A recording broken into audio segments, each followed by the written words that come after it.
Hi, I'm Susan Manning, and I'm a faculty member here in Dance Studies, and want to welcome you all to this, well, second to last event of our Arts and Equality Day, and I hope you've gone to some of our other events. There's one more event, and that is a reception, and everyone is invited. It's in the Ryan, which is that ship-like, that ocean liner-like building that's right on the water. That's where music, a new building for music. So over the last 6 years, I've had a real privilege of running a program funded by the Mellon Foundation called Dance Studies in and the Humanities. We've had a lot of dimensions to it, but one of the most wonderful dimensions is that we've been able to have postdoctoral fellows in dance studies on campus. And so I shortly will let our current Mellon postdoc, Elizabeth Schwall, take over, and she's going to do the official introductions for today. Elizabeth writes herself on Cuban politics and dance, really fascinating work, and has done a lot of really rich teaching in that area and related areas as well. And I think at least one of her current students is here. She's also taken advantage of the opportunity these 2 years in Chicago to talk to a lot of the Cuban dancers who are in Chicago. And have really enriched our local dance scene with their creativity and artistry. As a matter of fact, we have the Chicago Dance History Project. We're recording this project, and we're moving towards building a digital archive and a digital exhibit on Cuban dancers in Chicago, which will be put together by Elizabeth, will be one of our first digital exhibits. So if anyone is particularly interested in that project, it's chicagodancehistory.org. So with that, Elizabeth will introduce today's program. Thank you, Susan. Thank you all for coming on this really beautiful day. Today's production features work by Michel Rodriguez Cintra and Victor Alexander. I'm going to just briefly introduce Michel Rodriguez Cintra and then the piece, and then we'll see it, and then I'll introduce the second piece in Victor Alexander's bio. So Michel Rodriguez Cintra was born in Havana and was a principal dancer with the premier Cuban dance company Danza Contemporánea de Cuba. And since moving to Chicago, he's danced with Hedwig Dances, Concert Dance Inc., and as a guest artist with Hubbard Street Dance Chicago. He currently performs with Lucky Plush, which he joined in 2013. As a founding member and co-choreographer with the Cambrians, Michel was named as one of Dance Magazine's 25 to Watch in 2014. The piece that he choreographed is Give and Take, and the performers are Michel Rodriguez Cintra and Jordan Reinwald. And with that, I turn it over to the dancers.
next up, we have a piece by Victor Alexander. And Victor Alexander was born in Pinar del Rio, Cuba, and was a principal dancer with Danza Contemporánea de Cuba.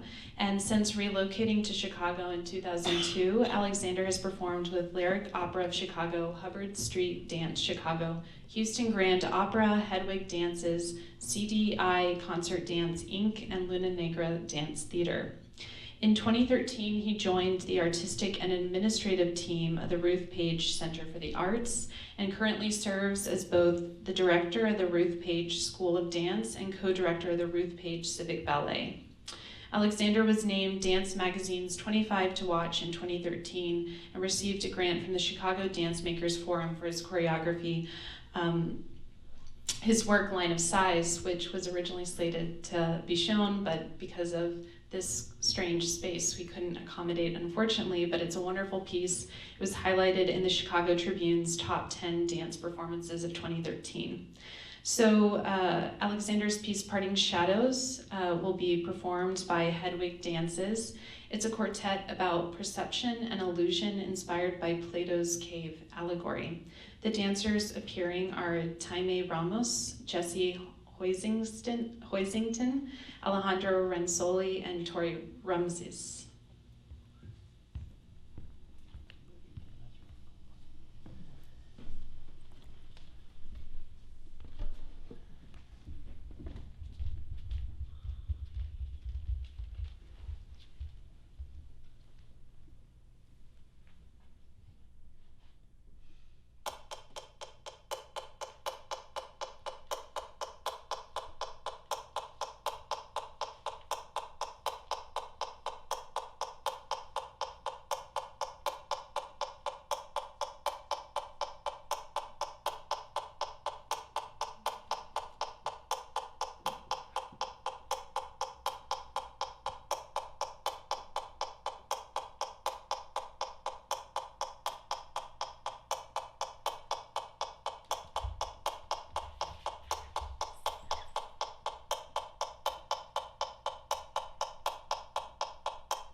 Okay, so now we're going to have an opportunity to speak a little bit with the choreographers. I have a couple questions, but you all should feel free to jump in with your questions.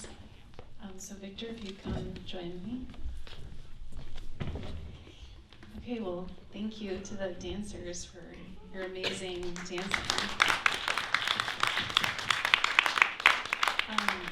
So just to get us started, I thought I would ask you about your process and what inspired the works that you developed and how it developed. So if you could just talk a little bit about that.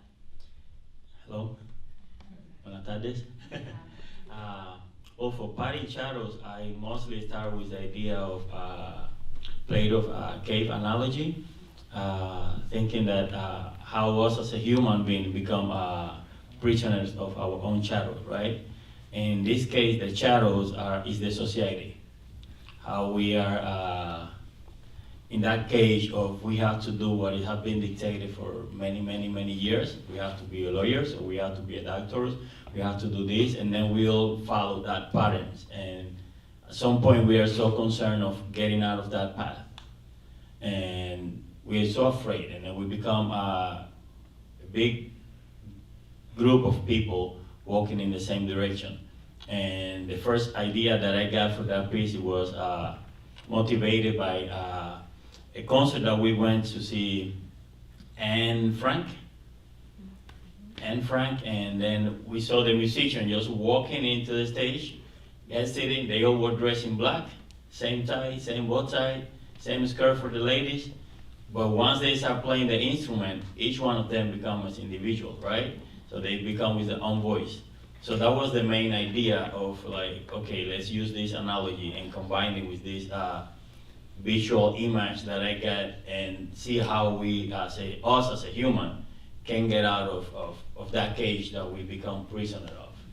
The process was really intense because the piece was set on Hobart Street 2, and there's that amount of hours that you have to choreograph work, which I end up being not using the right amount of hours because the company was traveling and this and that. I was supposed to use 50 hours, but I think I ended up using like 35.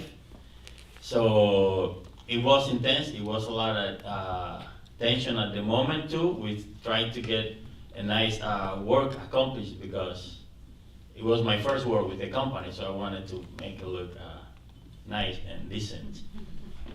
And now being with Hegwit, I give all the credit to the dancers, to the company, and to Mariah Gutierrez, who has been the one that staged the piece.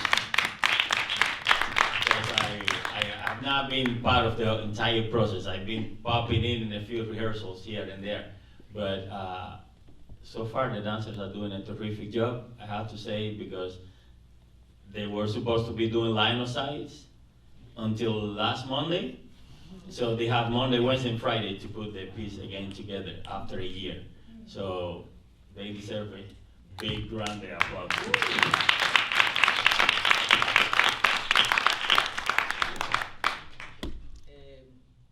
Hi, how's everyone doing? I'm still catching my breath a little bit. Give and take, I feel like it was born out of my own necessity to create work. I haven't had the opportunity to be creating work consistently in the past few years. I'm a choreographer, but I'm mostly performing all the time. I'm going on tour all the time. So finding the time to make something that it mattered to me. I feel like that was the idea behind Give and Take, and also working with my wife in the process, in the creating of the piece. We've been doing this piece for about not been doing the piece. We started working on the piece about 2 years ago, and we put it to sleep. We never got to perform anything. We have snippets of movement and things, ideas popping up in the little rehearsal time and space that we were able to get at the time. And last year, we were invited to perform in the Latinx Arts Festival that happened in Logan Square. It was a big rush to put everything together. We did it. And I still consider, at that time I called the piece a work in progress. I'm calling it now a working experiment because I'm not done with the piece. I'm gonna keep working on this and developing, making it longer. And it is the struggle at the moment to me of finding space to create work. And also, like, originally the idea of the piece was a little bit about like how we are different, but still we complement each other. I'm Cuban, Jordan is American, like we live together, we do everything together, but there are some times that, like, you know, the culture shock, like, still happens, even though we've been together for close to 7 years now. And so it's like that give and take, but I feel that, like, that also applies to actually the process of being a creator, and like the struggles that you have to, the things that you have to go through to create work and show it to people. Like, it's not easy, like having the means to do all of that. So that's it. Great. And did the dancers want to add anything about the process of working with the choreographers? Not necessarily. Anyone summed it up? Okay. Well, feel free to jump in and we'll pass over a mic. Are there any questions from the audience? I'd be happy to take any questions that you would have. Susan Manning. Can you both talk about your musical choices?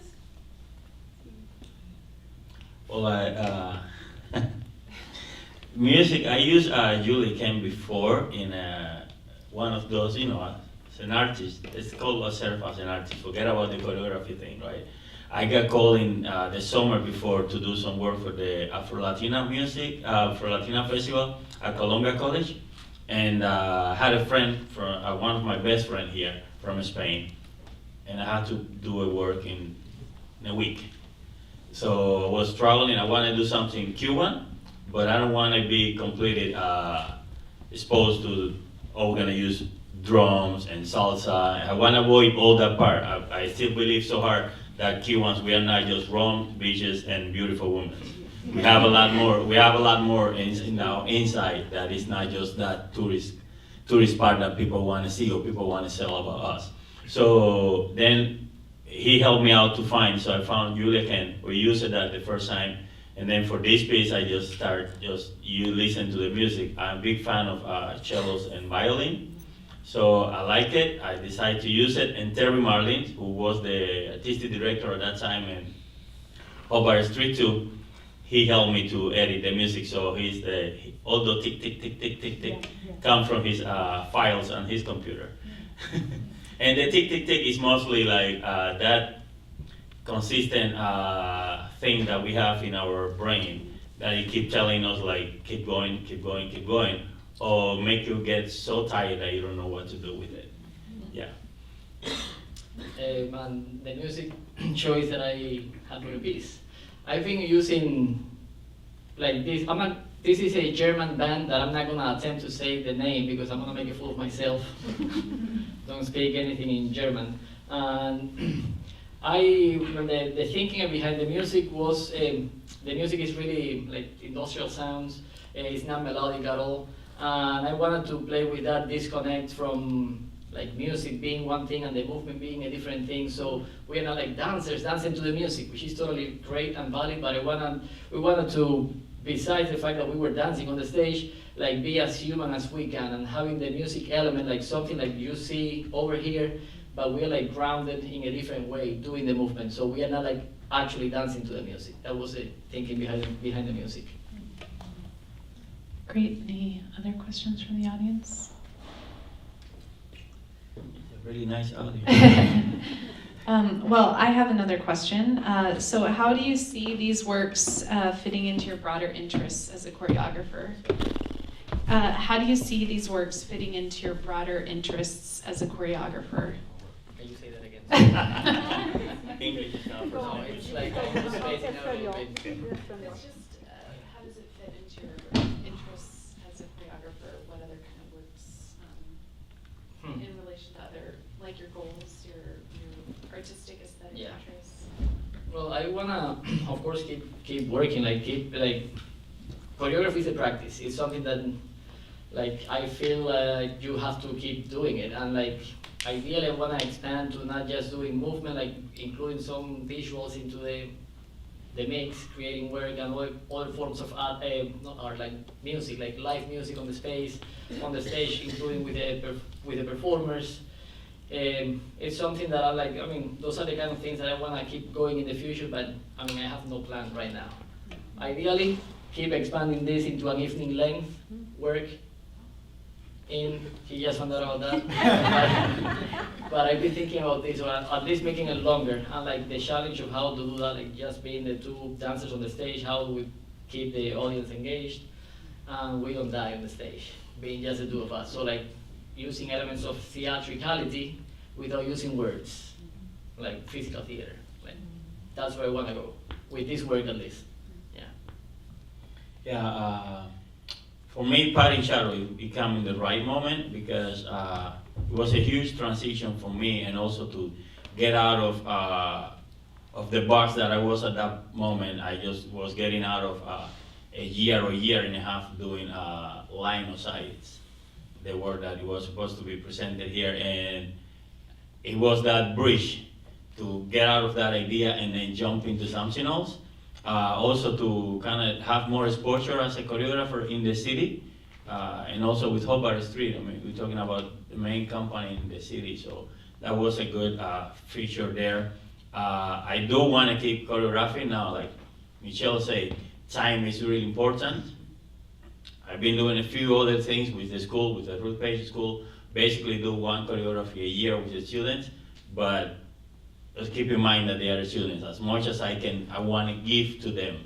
We're talking about, what, 9, 10, 11, 12 grade. So we have to, there is a line that we cannot just pass it like that.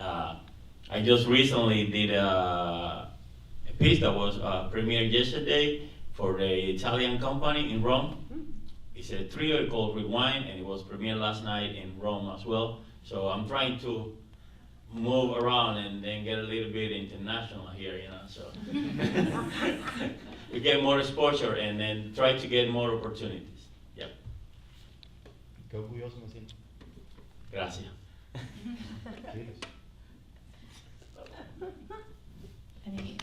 Any questions that you all have for the dancers or for the choreographers? I enjoyed the dancing. They're amazing. Thank you. dancers. They don't want to ask because Susan told them that there is another event, there is a reception. I'll keep asking questions, but I don't want to hog the question session. Can I ask another question? Please. I can just move it up. So, Victor, my sense is you're training in Cuba.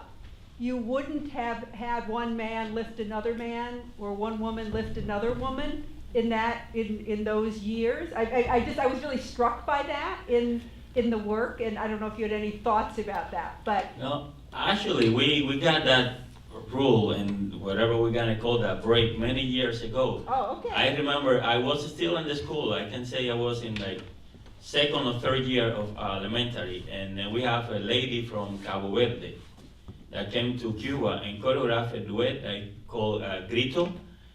But it was basically a woman lifting a man all the time.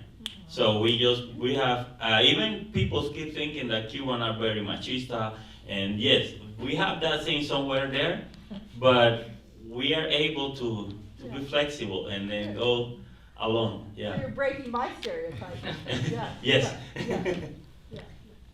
Yeah, well, I feel like when I joined the company, I saw so many, like one of the old videos of the company, old pieces of the company, and yeah, there was very much of that, like, I'm a man, I lift the woman is this frail little thing that we are gonna lift and do anything we want with them, but since my time in the company, that was not happening. Like, there was this wave of like young choreographers from Cuba, people coming from Europe, and it was like free for all, everybody lift everybody, and it was great, yeah.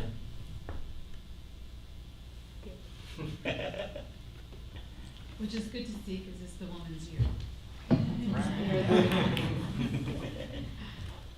Yeah. Well, if we don't have any other questions, I guess we could wrap it up. But before we do, this is your last chance if you have any other questions to ask. I do want to say, I failed to say thank you so much to Rosie Roach and Jim Davis for all their work in making this performance possible. And all the staff here. Also thanks to Jenai Cutcher for filming it for the Chicago Dance History Project. So I guess no last questions. I'll let everyone, yeah. Well, we do want to thank Elizabeth and Northwestern Yes, to of reach out course. to us and give us the opportunity to present our work here today, and then, you know, building audience. We're building people that get to see our work, and then that will be our next group of, let's call it, followers. Yes, everyone should definitely follow their amazing work. Hedwig Dances, Victor Alexander, Michel's Rodriguez Cintra. Michel's in Lucky Plush. Check them out if you haven't already. And yeah, We'll have shows coming up with Lucky Plush. yeah, the show's coming up. Keep an eye out. So thank you both so much. Thank you to the dancers. You all were amazing, and I know you have a busy performance schedule right now. So thank you. Thank you.